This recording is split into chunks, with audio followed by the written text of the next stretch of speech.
All right. Welcome, everyone. Thanks for joining us today for our first Quant Sem of the quarter. I'm Zoe, and I'm one of the organizers of this year's Quantitative Seminar. So before we begin, I'll start with our land acknowledgement.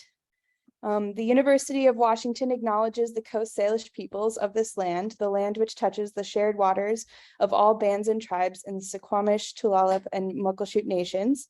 Our lab also acknowledges that we live and work on the ancestral lands of the Duwamish people, the first people of Seattle. And I'm really excited to introduce our speakers today. We have two speakers, very exciting. So I'll start with Susanne. Susanne is a research fisheries biologist at the Alaska Fisheries Science Center, where she has studied abundance estimation, ecology, and the life history of Alaska groundfish since 2003. Susanne was born in Germany, where she completed her undergraduate work at the University of Tübingen. She completed her master's and PhD here at SAFS.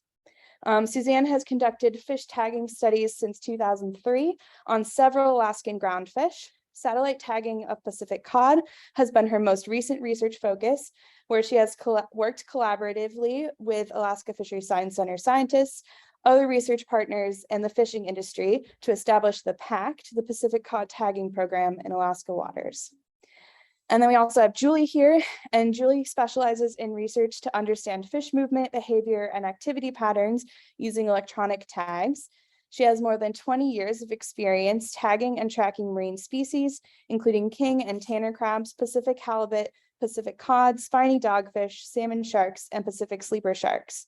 Through her company, Kingfisher Marine Research, she collaborates with federal, state, and local organizers to conduct research on fish movement, bycatch survival, and behavioral patterns. She holds a master's and PhD in fisheries from the University of Alaska Fairbanks. So Susanne and Julie will take questions as we go from our in-person audience and online audience. Feel free to submit your questions during the talk, but we'll address them at the end. Thank you everyone for coming, and a big thank you today to our speakers for sharing their work with us. So it's now my pleasure to turn it over to Susanne and Julie. Okay, yeah, hello everyone. Thanks for this great introduction, Zoe, and thank you for having us here today. So this talk is going to be a co-event between myself and Julie. I'm going to be going over kind of the overview and the summary at the end, and Julie will really dive into this movement model that we have to estimate our distribution of Pacific cod. So first, what I want to do is acknowledge our co-authors. This study has been done with many hands, and many people are involved from all different, parts of research. Okay. So Pacific cod basics, for those who are not quite as familiar with this fish, it is one of the most abundant groundfish in the Bering Sea, right after pollock. It's a large predator. They can be up to 100 pounds, and they live in all kinds of habitat from sand, gravel to rocks. They have a distinct winter spawning distribution where they aggregate in large spawning groups at specific spawning sites. And then they have a summer feeding distribution where they are more widely distributed and often feed by themselves or in loose aggregations and don't clump together this tightly. So therefore, they show a seasonal movement pattern and can travel quite large distances from the winter spawning to the summer and fall foraging areas. However, a lot of the seasonal movement is not that well understood in Alaskan waters. And the warming ocean conditions that I'm sure all of you have heard about have really changed some of this Pacific cod distribution patterns. So in the Bering Sea, we've seen a dramatic northward shift of fish from the southeastern Bering Sea into the northern Bering Sea. And in the Gulf of Alaska, in the warm years, 2018 and 2019, we experienced this very large population decline, which resulted in the closure of the fishery. And one of the hypotheses of this population decline is that some of the fish might have migrated into Bering Sea waters during the summer.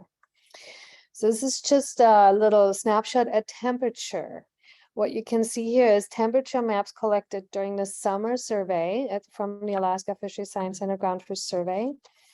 And those really dark blue areas here, you can see are what we call the cold pool, which is water between 1 and -1 degrees Celsius. And as you can see in 2010, which was a cold year, this cold pool extended all the way south, almost here is Juneau AK Pass, almost to the Aleutian chain. And then 2017, you can see how it's kind of reducing, but in 2018 and 2019, this cold pool was almost absent in the waters in 2021. So what does this mean for cod? Cod tends to distribute themselves on the outside, on the borders of this cold pool. So you can see in 2010, cod were all the way down into the eastern, southeastern Bering Sea. But in 2018, this was a huge surprise. We found all this cod in the northern Bering Sea. This was one of the first surveys we've done in the northern Bering Sea in years. And suddenly all these cod were up there and not a lot of cod in the eastern Bering Sea, as you can see. So why is this a problem? Why do we care about this? Well, one of the things we do is we manage fish by management areas, and the fish are assessed during our summer survey. So if fish move across management boundaries, we have a problem because the fish in the winter might not be in the area we thought they were in the summer when they were counted. Also, the northward movement can maybe move fish into Russian waters outside of our management areas. And it moved fish into this northern Bering Sea area where there was really no commercial fishing until 2018. And suddenly we have the commercial fleet move into that area and start harvesting fish. And the northward shift also made fishing in the southeastern Bering Sea more challenging. A lot of the boats are shoreside boats that deliver to plants, which are in the southeastern Bering Sea. And so if the fish are further north, that's a real challenge for them. So what are the best tools to get to these questions? We chose satellite tags because the tags can transmit data. Once they're on the fish and they pop off, you don't ever have to capture the fish again. So the fish can go into very remote places without you ever having to touch it again. And the tags can collect data on light, which is used to estimate fish location or travel path, the depth occupied and temperature, and then they send all these data up into the satellite for you to get them. So this is what we call our PACT team, which are people from scientists from different institutions like the Alaska Science Center, Kingfisher Marine Research, the Aleutian East Borough, and Norton Sound Economic Development Corporation. All of us are interested in studying Pacific cod distribution. And we also have a whole suite of collaborators from Pacific cod harvesters and community of Savunga and tribal entities. We also had got funding from the North Pacific Research Board and the National Cooperative Research Program. Okay, so satellite tag basics. We are choosing this tag from Wildlife Computers called MiniPat tag. It collects data and light depth and temperature and data streams, and then we get from it, when it pops up, a pop-up location. So this is the first actual GPS data we get. We know they were here when they pop up. We can program the pop-up dates to pretty much any time during the year. And then once it pops up, it transmits the data to a satellite and its location. It says, here I am. Okay. So here's how we put the tags on our fish. We capture the fish. I'll talk about this a little bit later with different gear. Then we measure the fish, take a genetic sample, and then we kind of put a little saddle on the fish where the tag attaches to, so on both sides, to kind of ease the pressure on the fish when it moves through the water. And then we use a descender to put on the fish and descend it back to depth where it's released at depth, to avoid barotrauma. And so the whole operation takes between 3 and 5 minutes. So we learned Pacific cod have barotrauma because they have swim bladders. So the way to really minimize that is bring them up, tag them, and put them down within 5 minutes. And when we've done that, we had very good success. We also release stationary tags on a buoy, basically, and those tags measure all of the data the other tags measure at a known location. And we use those to ground truth our model, which Julie will explain a little bit later. Okay, so here's the studies we've done to date. In 2019, we did a pilot study in the Aleutians, and then in the summer of 2019, we went into the Northern Bering Sea and tried to ask the question, where do the Northern Bering Sea foraging summer fish go in the winter to spawn? So that was that slide you saw where the fish were in the north in the summer. And then in 2021 and 2022, we went into the Western Gulf of Alaska in the winter to look at where do these winter fish in the Gulf of Alaska go in the summer and release, yeah. And then in the summer 21 and 22, we also have continued the Northern and Southeastern Bering Sea tagging. So we're going to focus today on those two studies, summer 2019 in the Northern Bering Sea and the winter 2021 in the Gulf of Alaska. So here again is a picture of our Bering Sea Pacific cod distribution. You can see this large aggregation in the Northern Bering Sea. And so the question was, do these fish in the winter stay there, or do they move into their different other areas to spawn where we historically have seen cod spawning in the winter? So we wanted to look at seasonal movement, identify their spawning areas, look at the management areas they were in, and then also look at the environmental conditions during the time of movement, such as sea ice, their depth and temperature. So we went in 2019 into that area of high abundance, which was right around the St. Lawrence Island area, and we released 30 fish from our stock assessment survey platform. And then we went also to the island of St. Lawrence and to a small fishing village, Savunga, and worked with the tribal fishermen. This is a tribal town, to release fish from small skiffs, land skiffs. And here you can see this is us fishing for cod on the large survey vessels with hook and line, which is the best way to bring them up, the most gentle way to bring them up. And then this is us launching this little skiff from the shore of Savunga to hand line cod. Okay, and so now I'm going to turn this over to Julie. Okay. Thank you very much, Suzanne, and hello, everybody. I thought you might appreciate some details about the model that we're going to be using to reconstruct movement paths, since this is the quantitative seminar. And so I'm going to provide some details with that. But basically, yes, we have the release location, the pop-up location that we know for sure. The path between those is kind of mysterious, but we've got our clues from the pop-up satellite tag data that we're going to be using. And we want to just estimate locations along the way, along with error in our estimates. So that's what we're trying to do here. To do this, we use a hidden Markov model for our geolocation model. This was developed by Martin Peterson in Denmark. Here is a picture of him in his palace where his office used to be. I think they've moved it now to the school there, but he used to be in the Winter Palace there. He developed this model, and it's discrete in space and time. And a lot of you are probably familiar with hidden Markov models, but I think mostly they're used to determine states, so behavioral states, migrating versus foraging. Here, the grid cells themselves in the study area are the state. So which grid cell is it most likely to be in? You may also have heard of this as the Bayesian grid filter. And basically it features coupled movement and data likelihood models. So the movement is isotropic diffusion, and the data likelihood model, that's what you take to link the data that the tag is on the fish records to the maps of the study area. That's the nuts and bolts of the geolocation. And that's what you have to customize for different applications.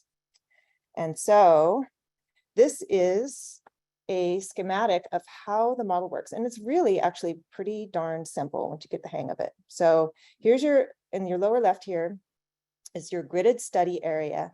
And you start off with all of the probability in the release location. And then you're going to have alternate updates by the movement model here. And it's a Gaussian kernel. And so you can adjust the size of that based on whether you think it's in a foraging, which is smaller, versus migrating, which is going to be a larger kernel. And through convolution, that is the movement model update. So now we move to here. And then you're going to take your data likelihood model, which tells you which grid cells in the study area match the data collected by the tagged fish the best. That's reflecting that most of it are on this upper hand corner here. And then they get multiplied cell by cell, and you wind up with this updated by both the movement and the data likelihood model. Then you just normalize it, and then that becomes your prior for the next step. So it's just recursive all the way through the end of the data set. So that's the forward filter. Then there's a backward smoothing process that where you start from the release location. Again, all the probability is in that release, the pop-up location. And then it smooths it. So you got the entire path with the knowledge of your known pop-up location. So it's actually pretty darn simple. And this is the framework developed by Martin Peterson and also Ufi Tugason, who you might have heard from. Okay, so customizing the hidden Markov model, there's a few things that you have to do. You have to pick your grid size. In our case, we chose a small one, 3 kilometers, because we have depth that we're dealing with, but that is really a function of your study. You can choose a value from the literature if you like for the diffusion for the movement model, or you can estimate it with that forward filter using maximum likelihood. So you have some choices there. And then you have to develop your data likelihood model. So this is how you link the data from the tag to your study area maps. And this is going to vary based on the behavior of fish. Is it demersal? Is it pelagic? And it's going to depend on the study area characteristics, the maps available in your study area, and the gradients of the geolocation variables in your study area, and also the type of tag that you're using. What sensors does it have, and what are the data formats? So for demersal fish, really in Alaska, really depth is your most informative variable. And the principle behind this is that you assume that the maximum depth that the fish has each day is the bottom, and therefore it can be tied to your maps of the bathymetry. So in that case, you need your map of the mean depth in each grid cell and an estimate of variance. Then you can also use light-based longitude. Now the tags collect both latitude and longitude. The way it works is they detect a light curve, and from that you get the time of local noon, which is longitude, and the time of sunrise and sunset, which is latitude. But for demersal fish, longitude is much more accurate. And so we use that in our models and not latitude. And here is an example of what the model outputs. So what you're going to get is a probability surface for each day of the trajectory. And here we're showing the top 99% of that probability here. This is for an animal in the Bering Sea. And once you have that 3D array of probabilities, so this the surface probabilities for each day, you can use the Viterbi algorithm to find the most probable sequence of grid cells through that posterior. And so that gives you a point estimate for each day. For example, this would be right in the center of this high probability area. Then you can also construct polygons that encompass the highest 50% here in the blue and 99% of the probability on each day in order to have an estimate of the error around your location. You can also take the probabilities and sum them over certain time periods. They can be months or seasons or different, whatever time period you want to summarize them by, you can do that with these probability surfaces. And if you have done all your animals on the same grid, you can combine them to understand the movements of all your tagged animals at once. There are some diagnostics that I use because, as we all know, models will give you an answer and it can look great, but it's always in your best interest to figure out, is this really something that I believe? And so one way to look at that is to look at the pseudo-residuals. So for the Viterbi path, you can look at and this top is depth and the observed depth, so the tag depth is in black. And then you extract the depth from the hidden Markov model estimates, that's in red, and you see they match pretty well. And you can also calculate the root mean square error between those observed and the model estimated locations. And this is what you can look at to try to get as low as possible when you're running different versions of the model. And so longitude is the second one here. The other thing that I look at is step length distributions. So the distance moved each day. And this is to kind of try to get an idea of this, does this look natural? If you get a whole clump of observations that are here less than 5, but you get one that's say 50 kilometers a day or 75, that's perhaps an estimate that your value of diffusion that you're using is either too small or too large. And so you might want to go revisit your value of diffusion, et cetera. Yes, also you can use this if you're using different movement states, you can look at these diagnostics and see which one performs better. Okay, so I'm going to illustrate some of these with the Bering 2019 results. And here are the pop-up locations from that study. Remember, we tagged them in this area in the northern Bering Sea. And I don't need you to look too closely at this point, but just know that in February and March, all the pop-up locations are along the shelf, whereas earlier in the year, they're more hanging out in the northern Bering Sea. We got information back from 33 of the 38 tags. 6 were recovered in the fishery. There were no tagging mortality, and we had enough data to get geolocation for 31 fish.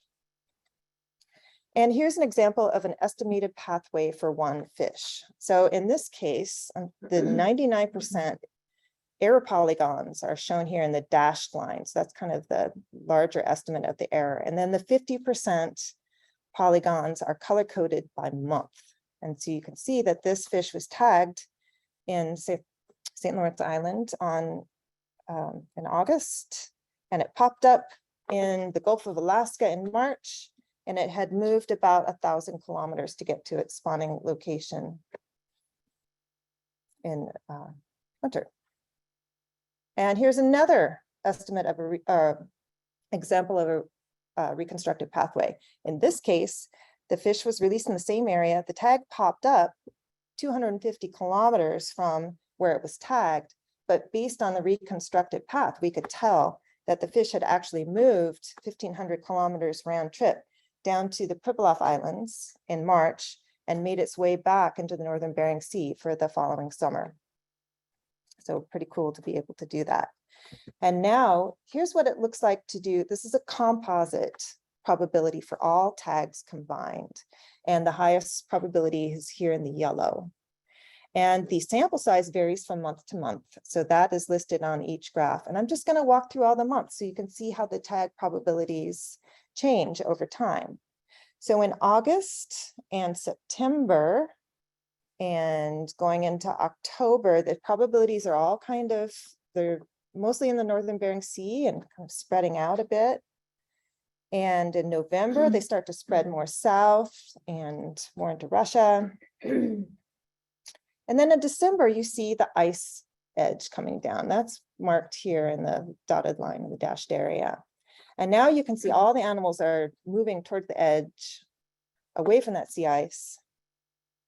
And in January, same thing, movement towards the slope edge. And in February and in March, most of the animals the tagged animals are all on the edge here and largely out from the sea ice, although there's some coverage by sea ice to the north. And this is what it looks like when you combine all the probabilities during the highest spawning period. So that's middle of February to the end of March. The animals are on their typical habitat of canyons and slopes. They've traveled 400 to 1,000 kilometers to get to their release area, to their spawning locations. And most of the probability is in this Eastern Bering Sea region. And you can now, because you've got this, so 77.1% of all that total composite probability for all tagged animals combined is in the Eastern Bering Sea. 16.3% is in Russia, 6.6% in the Gulf of Alaska, and almost none in the Bering Sea, none in the Aleutian Islands. And when you look at a comparison with known locations, so on the left here is, this is typical spawning habitat in the Eastern Bering Sea as determined by physical, looking at the condition of cod, the spawning conditions. So these are the known spawning locations. And it actually matches up pretty well with what we see with our composite probability for all the tagged animals combined. Another way to look at these probabilities is just month by month. So you've got month on the x-axis and the percent of the total overall probability. And you can look at that by region, by management region. And you can see there the shift seasonally to the Eastern Bering Sea during the spawning area, and some connection with the Gulf of Alaska during the spawning time, and some just constant low-level probability in Russia. So in terms of the model summary, it provides daily probability surfaces, error polygons, and point estimates, and all these things are the basis of further analysis that help us interpret the data. It also provides probabilities that can be summarized monthly or seasonally, or for any other behavior that you can pick out of the archival data set. And you can also summarize distributions of all fish simultaneously, which is very handy. In terms of the summary for the Bering Sea study, we found that geolocation can detect movement paths and spawning locations in the Bering Sea, which is always kind of an unknown. When you first put animals out, tagged animals out, you really don't know what you're going to find. So we were pleased with that result. And then we did find movement between management areas, mostly Eastern Bering Sea. We found no evidence that the tagged animals remained in the Northern Bering Sea over winter. And we did find some evidence of return to the Northern Bering Sea the following summer, although the sample size is very small, very small. And so that was the summer to winter movement. Now we're going to look at the winter to summer movement from a release in the Western Gulf. And this is a collaboration with the Aleutians East Bureau with Charlotte Levy. And the goal is just to look at the connection between the Western Gulf of Alaska and the Bering Sea seasonally. So we released 25 satellite tags, 5 in each of the sites with stars here, and 957 conventional tags throughout all of these 8 areas. And we deployed 3 stationary tags. And we used a chartered vessel for this, which was nice. It was a pot vessel. Fish were allowed to off-gas during the pot retrieval, and they were tagged immediately with the satellite tags and released with the descender, just like the other fish were, with conventional tags released opportunistically and biological samples collected. And here are the pop-up locations. And what I want you to notice is that there is quite a bit of movement. So here we are, here's the released area down in the Shumagan-Sanak area. And there are quite a lot of pop-up locations that are all the way up north into Russia, into the Northern Bering Sea, and one into the Arctic. And so other tagged animals remained in the Gulf of Alaska, but moved west, and only one moved east. And here's an example path of the model for that fish that moved to the Chukchi. And so you can see that it just moved around and went straight on up and popped up there in September. So they definitely can move, we have discovered. So in summary of the 2021 Western Gulf of Alaska, small pot vessel was a great platform for tagging cod with satellite tags. And the majority of tag cod moved out of the Western Gulf of Alaska management area. So 10 out of the 17 fish that had pop-ups in the summer were in the Bering Sea. And this really jibes with what we know from genetics. So there's a genetic study by Ingrid Spies that shows that there is a genetic break somewhere between the central Gulf of Alaska, where fish are different between the Western Gulf and the central and on to the eastern, but they're not different between the Western Gulf and the Bering Sea. And I'm going to turn it back over to Susanne to finish up with the implications. Thank you, Julie. Hey, so what have we learned from all of these different studies? First of all, we did learn that satellite tags work well to look at movement, which was great, since that was the tool we chose. And we also learned that the Northern Bering Sea fish are not a separate population, but most likely are a northward expansion that are moving back down to spawn into the southeastern Bering Sea. In the Gulf, what we found was we have movers and stayers. So that's really an interesting question. And we're trying to really dig into that for the next few years. Can we identify what makes fish move versus stay? That there is a substantial movement between management areas of the Gulf of Alaska and the Bering Sea, which has implications for stock assessment. Fish that move to spawning grounds don't hang around there. They go right away. Like we saw them, they spawn and then they book it. Like you saw that fish going up to the Chukchi didn't stay long. And then they stay in the foraging areas, especially in the Northern Bering Sea, until pretty much the sea ice pushes them out of there.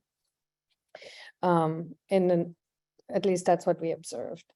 And we saw that fish can move very large distances, 1,500 kilometers or more. So our winner was the fish from the Gulf to the Chukchi Sea, which is kind of exciting for all of us. So when we look at it, kind of step back and look at management implications, Pacific stock cod currently are managed with 3 separate stock assessments. In the Bering, we have a stock assessment for the Bering Sea, which includes northern and southeastern Bering Sea. We have one for the Gulf of Alaska and one for the Aleutian Islands.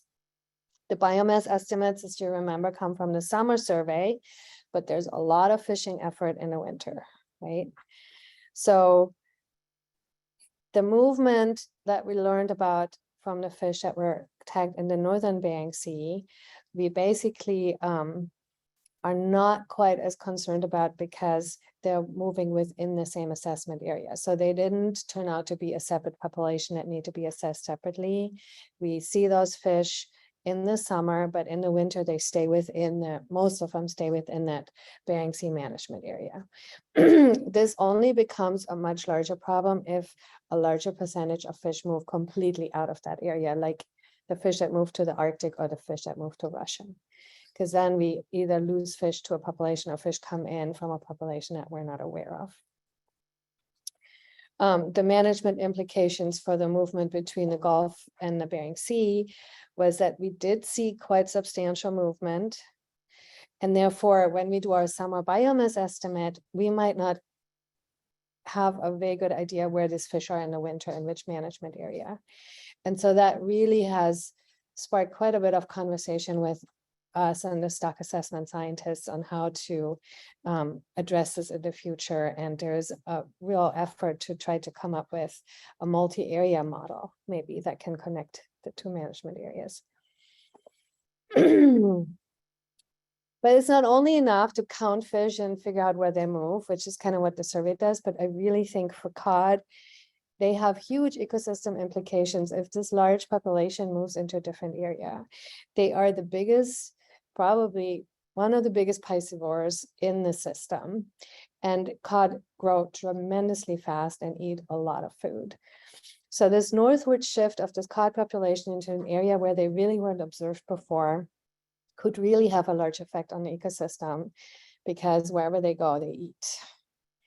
And so I don't know if people are aware, but there was a large decline of crab in recent years and really kind of a disaster this summer to find very few paleo crabs in the Bering Sea. And one of the hypotheses could be that the cod movement northward was preying on juvenile or baby paleo crab, and that has a much larger impact than what we were aware of. It also must have an impact on other prey species that are in the northern Bering Sea to have this large predator move in and start eating away. We also know that this movement is most likely variable with the temperature regime. So we will have cold years, we will have warm years, and this movement will change. So we have to figure out how to predict or at least understand what triggers the movement and how much the fish move under different regimes. So we really need to understand the impact of cod on the entire ecosystem. So that to me means that we can't just study movement kind of out in space, but we really need to work together with all the other scientists that look at different aspects of Pacific cod ecology, such as early life history, reproductive biology, genetics, odorless chemistry, ecosystem modeling, and stock assessment to really understand the impact of this change in movement and distribution. So what we are doing in our tagging group is that we're going to continue the analysis for our 21 tag releases and 22 tag releases, but also we are planning a large tagging effort in 2023 in the Gulf of Alaska. Hopefully that will get funded by the disaster relief funds, where we're expanding our study to go all the way into the Central Gulf to kind of look at this genetic break and identify where it is and really see where is the population starting to move west into the Bering Sea and which fish actually stay in the Gulf. And we hope to continue our Bering Sea tag releases in the future. Hey, so I just wanted to thank everyone that helped make this work possible. There's a lot of people and organizations involved, and we're ready for questions.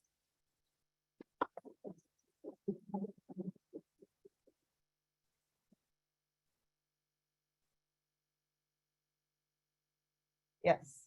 Thank you so much. That was really cool. I have a ton of questions, both about the movement model and about the tech, but maybe I'll start with the movement model.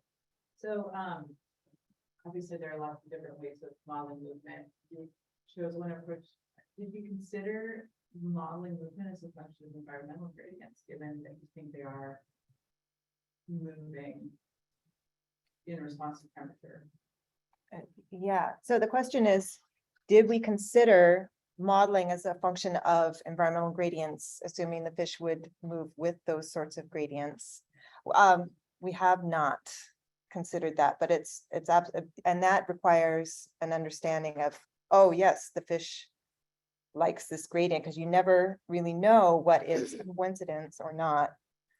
Well, I mean, you could fit the model and see, right? I mean, yeah, you know, that there seems to be a strong response, but you can estimate those. Yeah, I know that there's other people that are possibly, the name escapes me, but Norwegian. God, spacing on the name. But there's other folks that are specifically, I think, looking at that, looking at currents, looking at temperatures and actual movement towards those. Yes, but I have not. Okay. Well, just to say, like, one of the challenges with temperature is that we need really good small scale predictive data, because we really don't have good temperature data other than modeled data. And we did attempt to use temperature when we started it out in the Aleutian Islands, and the model and what the model predicted and what the fish experienced wasn't the same. Oh, interesting. So there's definitely, I mean, that would be the dream, you know, to, I think, use temperature. And I see Al sitting here who might know something about temperature in the Bering Sea, but I think we have really good large scale models, but to really know what the fish experiences at this particular place, it still wasn't really as good as we hoped. Yeah. Yes, in the back. So what are the implications for, warming temperatures and then moving all the way up into the Arctic? There was one that recaptured case in the North of the Bering Strait. So does that mean if temperatures keep on warming, that the whole population could just shift? That is an excellent question. So the Carla. question, repeat the Yes, question. I'm sorry. So the question is, what is the implications if fish keep moving on north, especially in Arctic waters, like we saw one fish do in the Chukchi Sea? That's a very big question, and we know that pollock have been seen in the Chukchi Sea, that we have a survey up there. And we don't know, honestly. And I think the whole system is changing. And we're just kind of keeping up with 5 steps behind what's really happening. Yeah. And what's to me fascinating is what is triggering these cod to go. Is it just like temperatures? Okay, so I'm just keeping on moving as long as there's food, or is there some specific thing that they respond to? Because we also, anyway, we could talk a long time, but the reason that they used to be thought about to be outside the cold pool was they avoid these cold temperatures. But we actually observed a lot of cold temperatures in the fish during their movement paths. So I think the cold pool edge is maybe productive, and that's maybe what they were seeking rather than avoiding the cold temperature. But there's so many things that we all have to figure out in this changing environment. Is the Arctic closed to fishing now? Is there the border of that? Currently, the northern Bering Sea is the only place where you can fish, and the Arctic is completely closed to fishing. Yes, So north of the Except in Russia. north of the. north. Yeah, we would have to look on the map. I think it's south of the Bering Strait is the border. Yes. But if fish go into Russia, I mean, the border gets very narrow there, and the Russian fleet is literally on the line, and they have a very large fishing fleet. So that's a whole nother. Yes. Just following on the discussion of warming, we do anticipate if people keep burning fossil fuels as they are now, something on the order of a 4-degree centigrade increase in Bering Sea bottom temperatures by the end of the century. So probably get close to that. Yes, so that was a comment that we're expecting, if things continue, a bottom sea, a temperature increase of 4 degrees. Did I summarize that? Yes, bottom temperature increase of 4 degrees centigrade in substantial portions of Bering Sea. That's what the models say. Okay, models predict an increase in 4 degrees That's just if we keep burning if we keep. fossil fuels that they are now. I mean, there's an aspect we haven't really talked about, which is that cod have a very specific temperature window for egg development, this is work by Ben Laurel, that 6 degrees is kind of their 4 to 6 degrees is their optimum. And when it gets really warm, they can have a real recruitment failure just at the egg development stage. Their larvae are actually more temperature tolerant than the eggs. So if this 4-degree change would happen, then some of this northern Bering Sea winter habitat is not feasible for spawning. So that's a whole nother aspect of where their spawning locations are and where they might be in the future. The actual question regarding these methods. So the primary data that you're using for location is the light, right? So the answer is the question is the primary geolocation. It's a combination of light and depth. And those create, so in the Bering Sea, the depth creates a contour line, and you can see it. Maybe it might be back a ways. We're just gonna.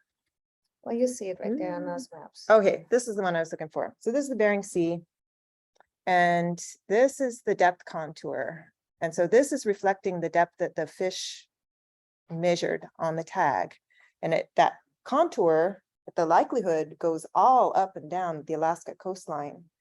But the longitude is what tells you the length of this. So it's a combination of the depth contour and the light-based longitude that cuts that off at this point in the likelihood and lets the model come to this conclusion right here. Does that make sense? Yes, so you don't use light at all to estimate latitude. That's, on length of day. that is, so we do have latitude available. We have the test tags.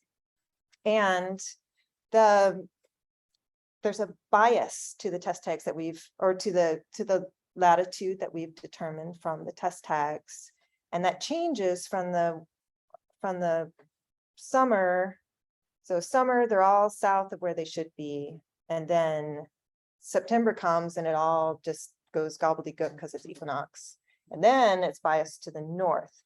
So it's an ongoing question how to treat the latitude in these models. And I've been thinking about it because there's relative information there. For that fish that traveled all the way up to the Arctic, you could see it in the latitude. So that's information. I'm just not entirely sure at this moment how to treat it so that I trust what it's doing in the model. But that is an avenue of investigation. Is this partly a matter of, I don't know enough biology here, I guess the peacock sample the entire water column over the course of the day, or? No, so the question was, do the peacock sample the whole water column over the course of the day? And it depends on where they are, and generally not. But the amount that they're in the water column is going to change where they are. Is it the Gulf? Is it the Aleutian Islands? That's going to be different than in the Northern Bering Sea, which is pretty well during the summer, not changing much depth at all. So that their presence in the water column is very much a function of where they are and what the season is. And a lot of the times, not much in the water column.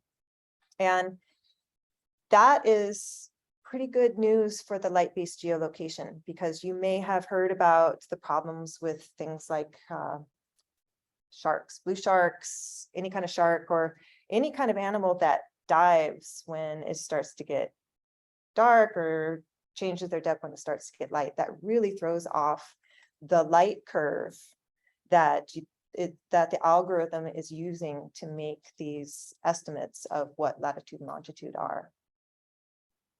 Does that help? Yes. Okay, We have a few questions from online. okay. About the tags.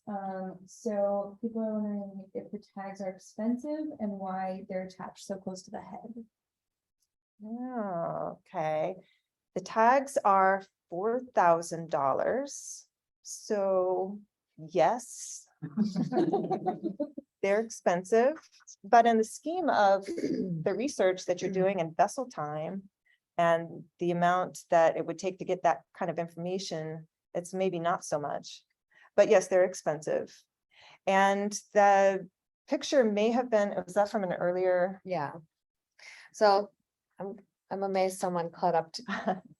So we're actually attaching the tags now after the dorsal fin, not before. Like it was in that picture, that was our very first release, and we had some really cool pictures in the tank. And we just never got pictures like that afterwards. So we're using that picture, but it's actually, the tags are now located further back on the body. Yes. How do you physically attach the tags? Or is it glue? Yeah, so Suzanne's the we master. can, Tagger. Whoops. oops, I don't know what I did. Oh, that's okay. I can just go back to. So they basically have a saddle. What you do is you insert two thin coated wires to their dorsal musculature. It's like a harness. And then with you put wires. pads on each side, Is that what Yeah. you wanted? right here. So right here, you can see this is a pad on one side and there's a pad on the other side, and we have inserted wires through the musculature, and then the tag is attached to them. So it's like a saddle. There is a dart that comes with these tags that works well for halibut, but fish like cod that have kind of not as firm muscles, it comes out easier. So this is a very secure way to attach tags, and it's been used for salmon and Andrew Seitz kind of uses it for a lot of the salmonids that he's been tagging. And it worked really well for us so far. You have one question about that. No, go ahead. Have you summarized, if I'm thinking about the step distance and turning radius, I'm wondering if you summarized that between the different studies, and that are they more likely to make directed long sort of steps, directed movement when heading north in the summer versus moving toward forward to go up by it, right? Yeah, Does so, that make sense, right? If they're yeah. moving, are they just kind of swirling around? yeah. So the question is, do we use that step length distance to compare between different applications and different time periods? And we haven't yet, but it's an excellent idea because there's a lot of information in that. You could see at the example that I showed, not much movement, the very small distance per day, and that does change when the migration happens. And so you can definitely, even within the same trajectory, you can see that it's more of a mosey down to the spawning location, but after the spawning, much faster. So there are real differences in that. And it's a really interesting thing to analyze. So thank you for that suggestion. Yes. I wanted to ask a little bit about your tags, and I'm gonna reveal myself as a person who really doesn't know much about fish. I work on seabirds. And we put light water tags in seabirds, and we also put GPS tags in seabirds. They're obviously a lot bigger, and so they cost a lot more in terms of battery and air. And so, you know, we can't use them for as long or as many applications. But I guess what your tags don't seem to be small. I mean, they do No. actually have the ability to. So what I was trying to figure out is why is it that you can get good light data at depth, but not good GPS location data at depth? Oh, yeah. So the question is, why do we get good light but not GPS at depth? And it just has to do with the signal transmission, because you can in air get the GPS signal, doesn't go through water. Yeah, so we don't get unfortunately. any GPS. So Unfortunately. it's, yeah, that's the whole challenge. We have this animal that we only get 2 GPS locations that we know are true or we think are. And then we have to guess everything else underneath the surface. Yeah. So that's the big difference between any tag that comes up and has this "I'm here" kind of signal. Yeah, okay. Yeah. That makes sense. And so, then yeah. My other question, I guess, on related to that was, what is the effect of sea ice on the light differentiation? Yeah, so we had one, so the question is, what is the effect of sea ice on the light? And we had one tag fish that perished, unfortunately, and it perished under the ice. And so it kept reporting data.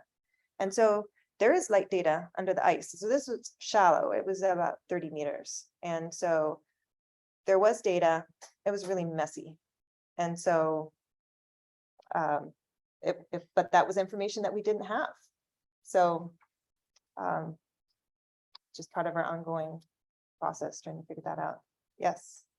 Thank you very much for your talk. It's really interesting. It's really nice how the tagging results talk to the genetics. Because England published another paper showing that the northern Bering Sea fish seem to come to the eastern Bering Sea, right? So it's really cool to see that. Migration is there any difference in size between the movers and the stayers? Right, so we're talking about movers and stayers, they call it Alaska, and then is the idea in the Aleutian Islands that the large fish seem to disappear from the summer survey. Yeah, so the question is, does the size of the fish correspond to whether they move or they stay? And I don't think we know. I don't think we've seen found a that. We big haven't found signal that. yet, but we're really trying to kind of drill into can we identify anything? Because we have heard from fishermen, they think the local fish look different. And this is the Gulf fishermen. And they really know their little pockets of cod. And so that's really interesting, especially if you think about genetics. So we're having samples collected that are going to be analyzed about the Gulf fish, and we're not quite there yet to look at that detail. Yeah, and also the size that we tagged isn't that big, right? There's some big ones, but Yeah, I mean, I that don't know if that- exact question for the Aleutians was we tagged a lot of very large fish, and those were the fish that had the highest mortality. So we unfortunately never got really good data. So there was a big connection between barotrauma and size, which was unfortunate for that particular part of the study. And so we could never have enough samples to look at that. But yeah, so we're really going to try to understand that. And we're better now at avoiding barotrauma, so I'm feeling more comfortable in tagging larger fish. But in 2021, we tried to not tag fish over 85 or something like that, because those were the ones that had a really hard time. So you kind of get into reality versus what you like to do. Cool, thank you. Yeah. Do you have any last questions? All right. Well, thank you guys, and thanks everyone for coming. Thank you, everybody. I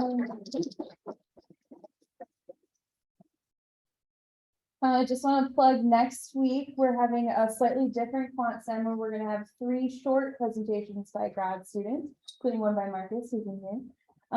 And so that will be in person only. So make sure that you come in person for that one.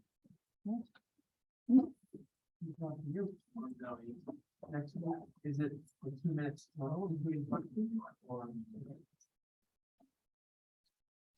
Hi, Lauren.